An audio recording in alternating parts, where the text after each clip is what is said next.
Kisiuk Wisnam. Kisiuk Kyukit. Kisiuk Quiet.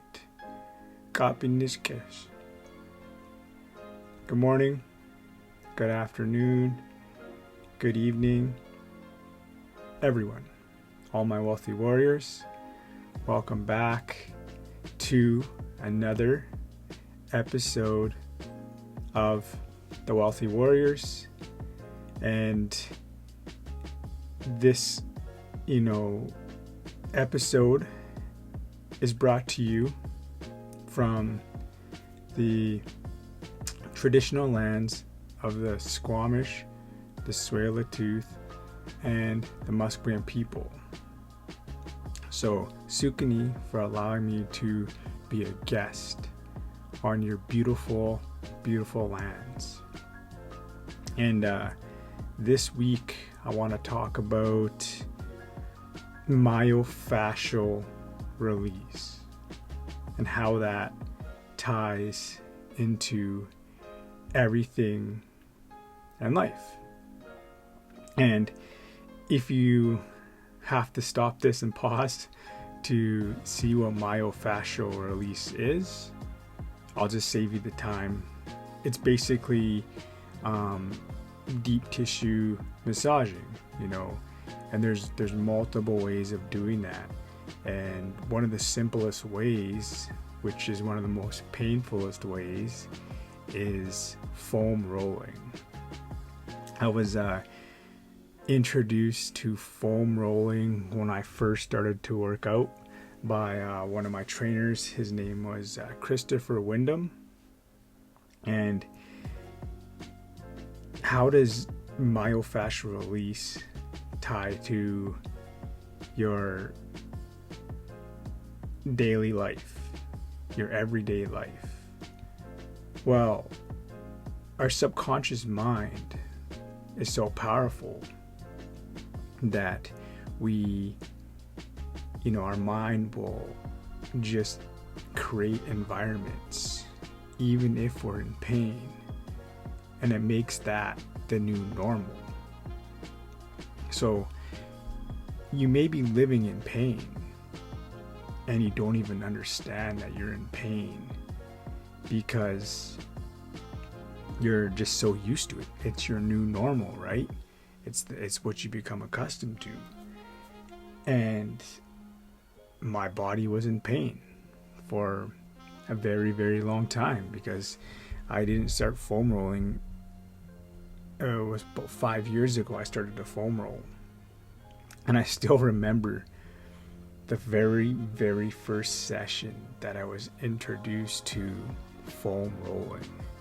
And it was intense because he actually foam rolled my quads and my hip flexors, which most people from sitting down on a day-to-day basis, which a lot of people have been doing these past few years, is staying at home and sitting at a desk or, traveling. Well, I guess not really traveling, but, just sitting down.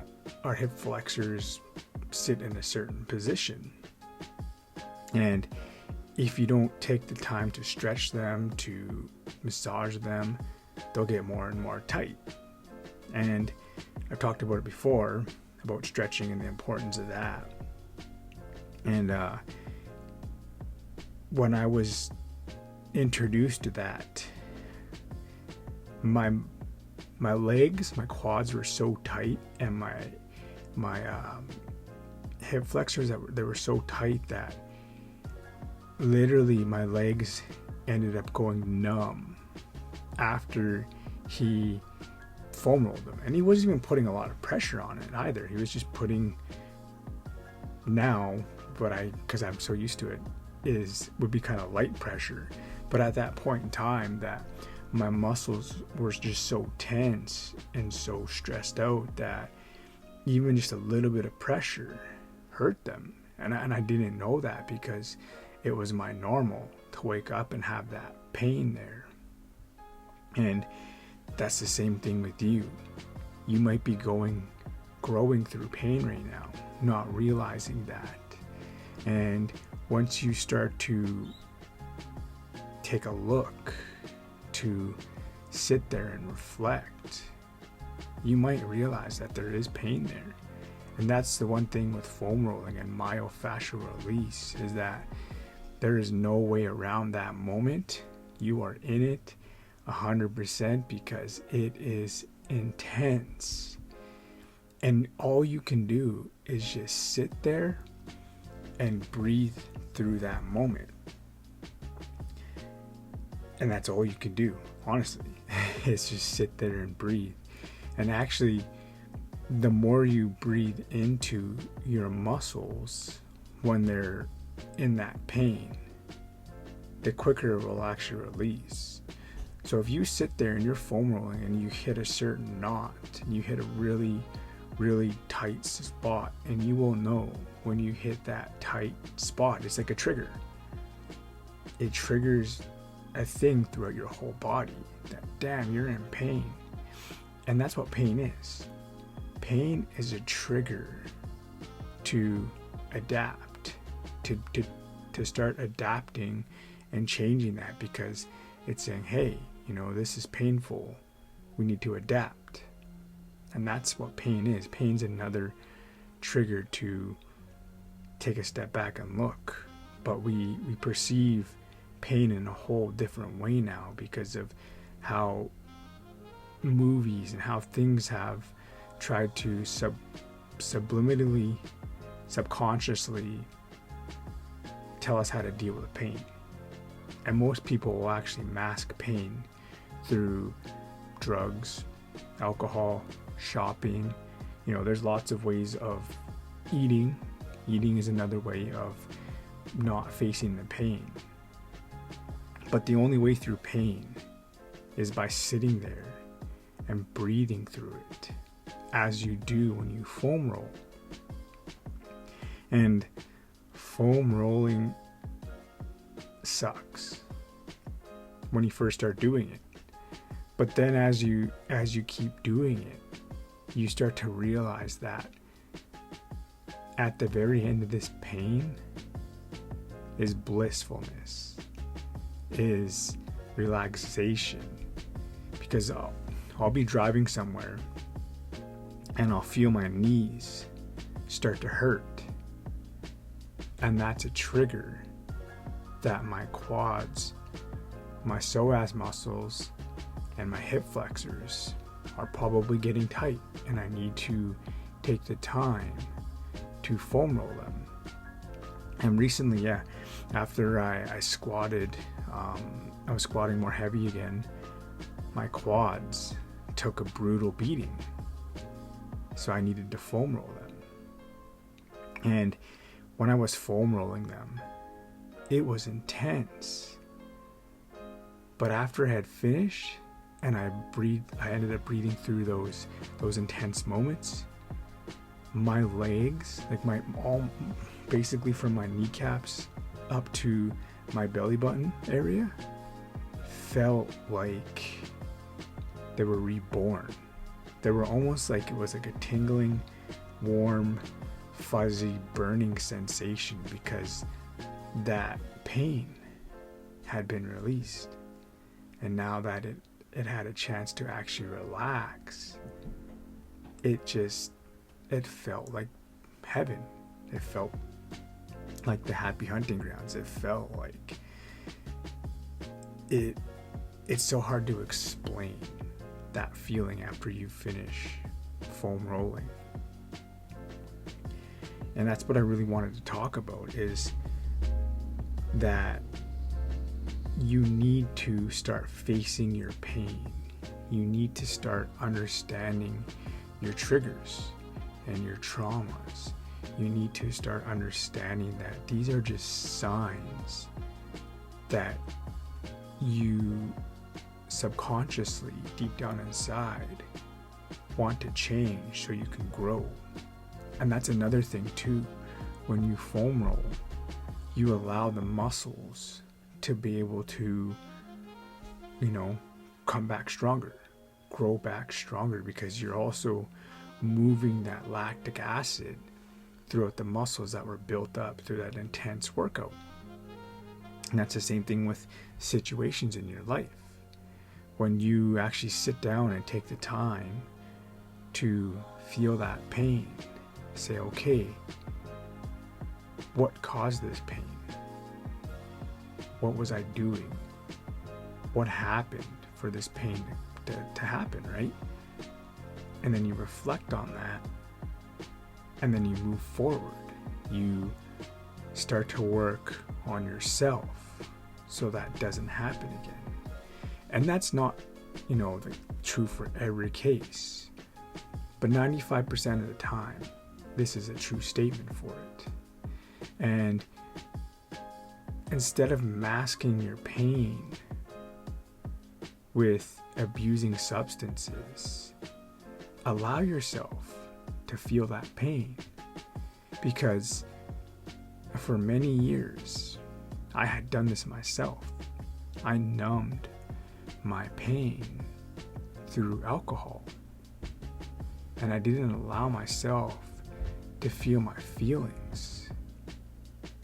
But pain, if it didn't service a purpose in life, then pick a creator, God, the universe, whoever, what wouldn't have created that emotion?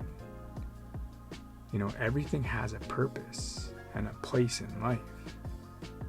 And pain does as well. And we forget that because we expect life to always be up, always be amazing, always be happy, always be, rah, rah, hooray. But you can't have that without that balance. You have to have pain, upset, anger to balance your emotions, to balance life. Because too much of one thing isn't good. Doesn't matter what it is. Too much of that is not good. Because then that's when you start to take things for granted. And I know if you look back on your life, there are certain situations that you took for granted. And then after it was taken away, you're like, whoa, okay, I was taking that for granted. And everyone had that happen to them in 2020, in 2019, 2020. Everyone was rudely awakened on how fast things that we took for granted can be taken away just like that, at the snap of your fingers. Boof. So don't take things for granted. Be grateful. It's one of the easiest, most simplest things you can ever do, is be grateful. And even be grateful for your pain. Because on the end of that pain is blissfulness, is growth, is, that heaven feeling, which is a part of gratitude. When I finish foam rolling, I feel grateful that I pushed through and I ended up breathing through that situation to get to that end. And I just lay there and I'm just like, oh yes, this was the perfect opportunity to push through. Sorry about that. Throat's getting a little dry. But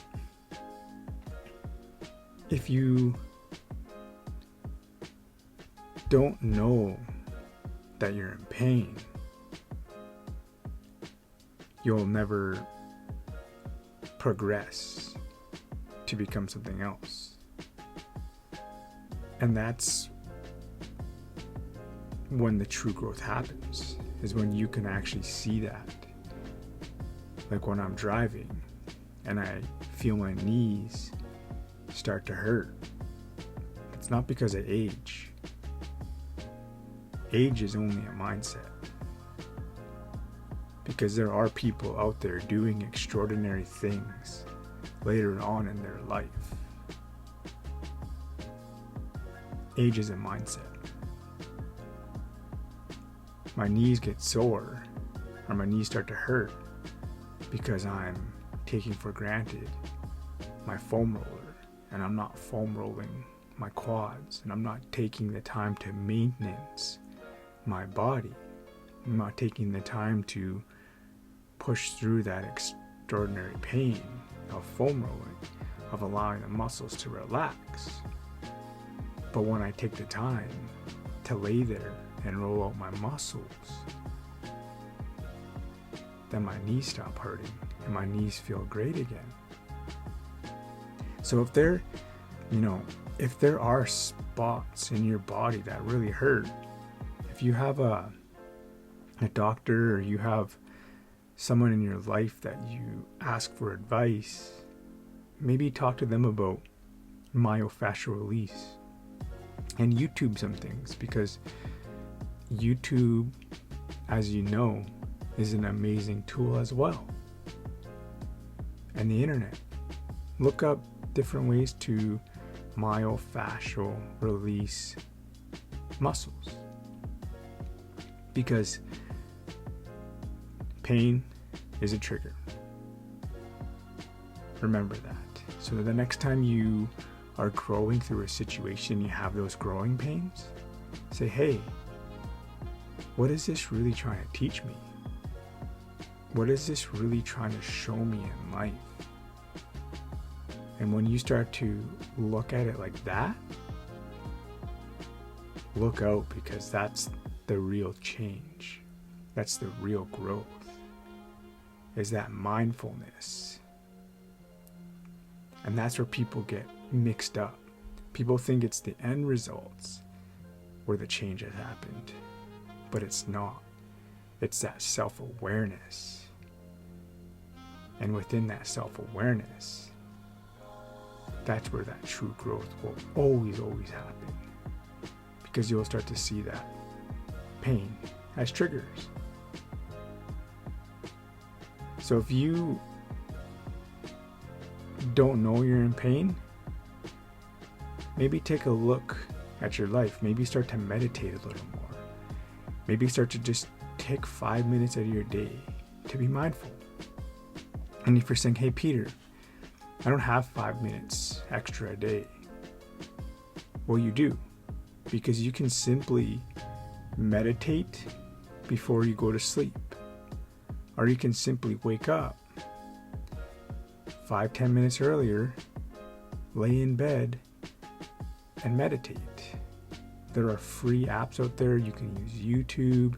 There are plenty of things out there where you can meditate. Just by simply doing it at the beginning of your day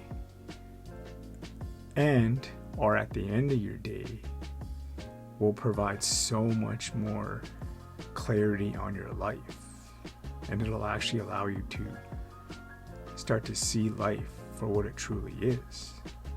It'll put you in the moment, because that's all you have control over is this moment right now. So I challenge you to start meditating. I truly cannot preach enough about meditation. How it's just created this life for me. How it's been able to make me hone in on my gift. So with that, I'm going to end this podcast. Sukani, Dagas, and remember, everything always happens for the right reasons. Take care.